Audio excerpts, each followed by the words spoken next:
8-armed, lion-mounted, blade raised against the darkness. Beside her stands Kali, her tongue out, garlanded with skulls, the terror of demons. For over 1,000 years, their names have been whispered in desperation. Durga, Kali. And while the West erased the divine feminine, the Hindu tradition kept her alive.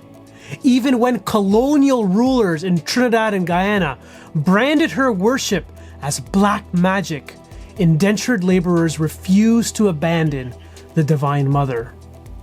In this video, I'm going to tell you the story of how one goddess survived centuries of attack, and how her own worship shaped my childhood, and why her return today might be exactly what our world needs.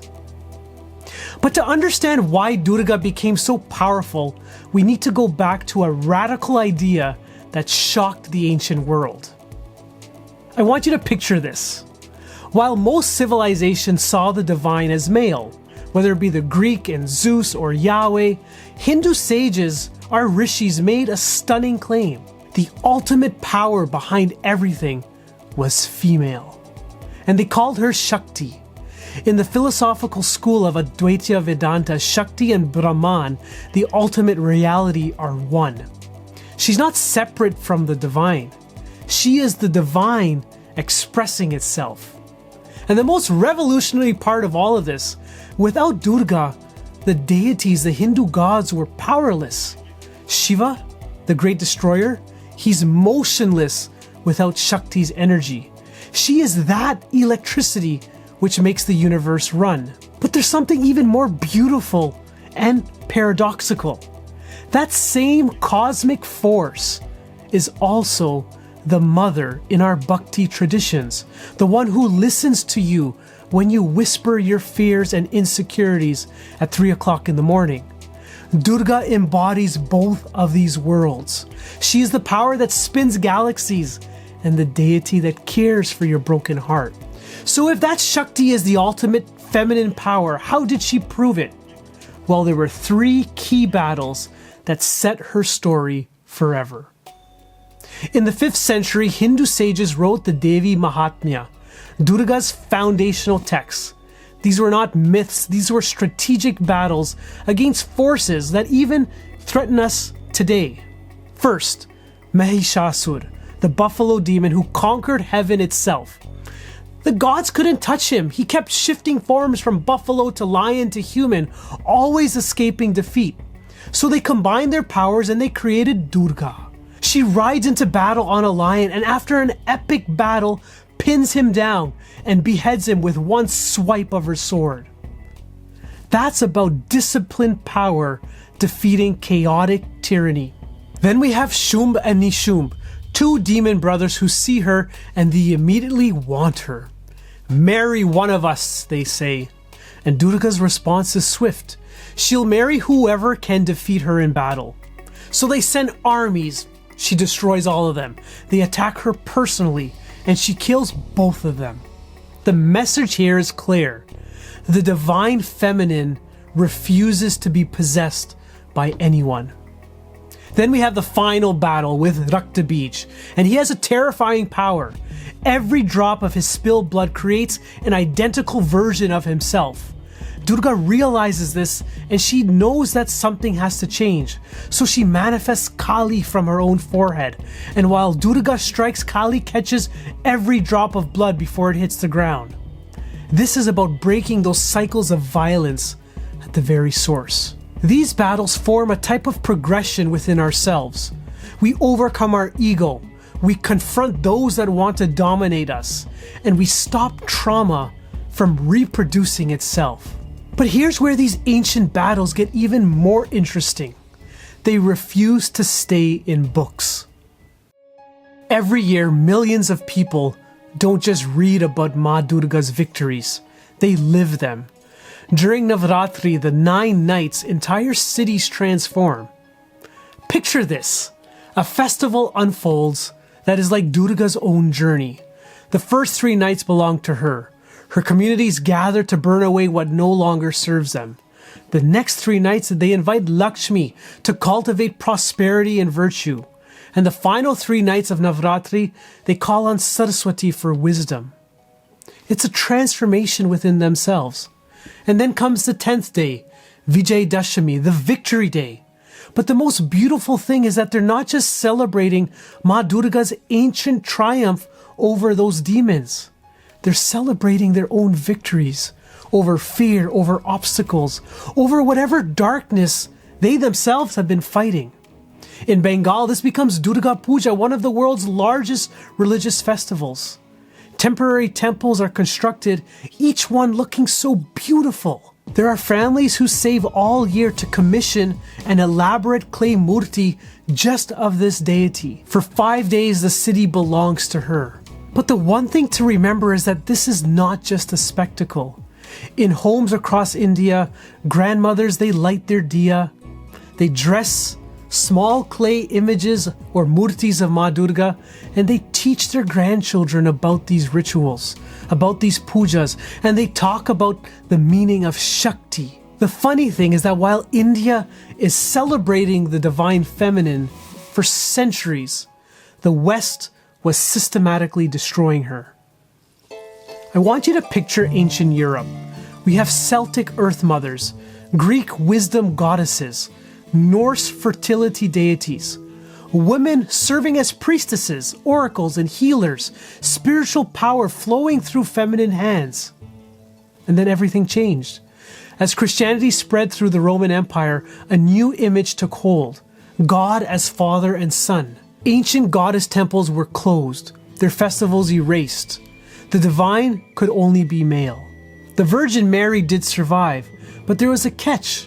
She's not a powerful goddess, but the ultimate example of female submission. She carried echoes of the older goddesses, but never their authority. Then came the witch trials of the 15th to the 17th centuries. Thousands of women burned, hanged, and drowned. And what was their crime? Practicing the same healing and spiritual traditions their grandmothers had honored for generations. Female spiritual authority wasn't just discouraged, it was branded demonic. And by the time we reach the modern era, the divine feminine has almost been completely erased from any Western religion. And when the divine can no longer be imagined as feminine, women's spiritual and social authority, it disappears. But while the West was erasing the divine feminine, something remarkable was happening in the Caribbean. The goddess was about to prove that she couldn't be conquered. In 1838 and 1845, ships packed with Indian indentured laborers crossed the dark waters and came to Guyana and Trinidad. They carried almost nothing except their prayers, and in those prayers, they brought Maa Durga. Under brutal plantation conditions, Durga and Kali became more than just deities. They became lifelines.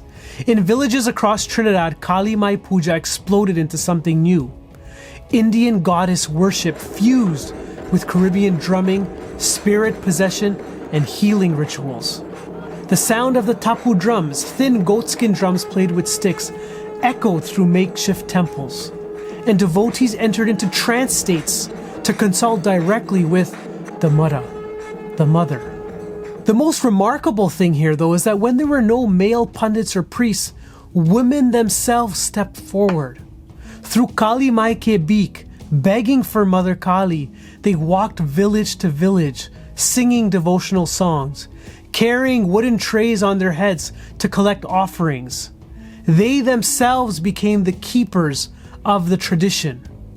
And the Divine Mother manifested in ways that would have been impossible in India. Devotees spoke directly with Maa Kali through spirit mediums, asking for healing from illnesses, protection from plantation brutality, and guidance through heartbreak. She became a therapist, a protector, and a revolutionary all at once. Colonial authorities called it black magic, and they tried to suppress it. But the people understood. This was the divine feminine adapting to survival. In the Caribbean, the divine feminine became more than just a theology. She became the force that refused to let people disappear. She proved something the West had forgotten. The Divine Mother doesn't just survive displacement, she transforms it into power. And this story of survival, it's not just history. It lived in families like mine. In the 1980s, my father had a spiritual awakening to build a temple dedicated to Maa Durga. He saw her standing before him, with her lion standing behind. The same divine feminine is the reason why I am who I am today. For my father, building a temple dedicated to Maa Durga wasn't just an exercise in architecture, but it was a continuation. The same impulse that drove Siuda Sadhu to build a temple in the ocean in Trinidad is the same faith and dedication that drove my father to build here in Toronto, Canada. His vision taught me that devotion isn't just prayer and ritual. Sometimes it's the willingness to sacrifice for something larger than yourself. It was that same mandir where I met my wife, who I've started my own life with today. When I was a teenager, I spent a week with a Swami who had traveled from India to Canada to conduct a yagna at the very same Devi Mandir. I was blessed to spend a week with him. Our mornings began the same, with music and meditation. And it was in this moment that I felt something shift within myself. I felt Maa Durga's presence, not as some type of mythology and not as a metaphor, but as something that was alive and immediate within myself. In those quiet hours before the entire world woke up, I understood what my ancestors knew. I understood what survived indentureship, that Maa Durga still walks with us, across the oceans, across generations, and through diaspora and the dreams of temples. She is that thread that connects an entire civilization. She is the proof that some truths are too powerful to erase. So why does this ancient story matter? Because her battles are still being fought today. I know parents struggle to pass on traditions to their children growing up in North America, and Hindu youth are caught between worlds. But Maa Durga offers her own multiplicity.